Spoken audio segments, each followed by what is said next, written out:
creation and destruction both are two sides of a one coin. સર્જન અને વિસર્જન બંને એક જ સિક્કાની બે બાજુઓ છે. સિક્કો ઉઠાવો એટલે બંને જોડે જ આવશે. જ્યારે કોઈ વસ્તુનું સર્જન થાય એટલે નિશ્ચિત થઈ ગયું એ જ ઘડીથી એનું વિસર્જન થવાનું જ છે, એની ખાતરી રાખો.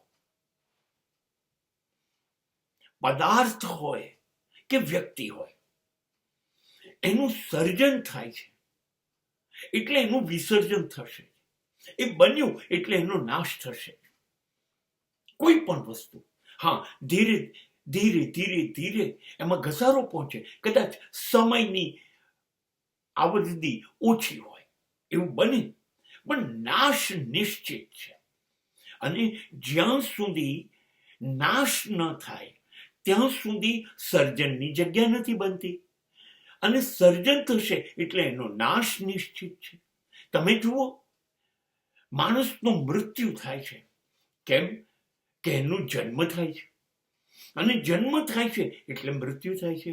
મૃત્યુ થયા પછી એનો જન્મ થાય છે. સર્જન વિસર્જન બંને જોડે જ ચાલે છે.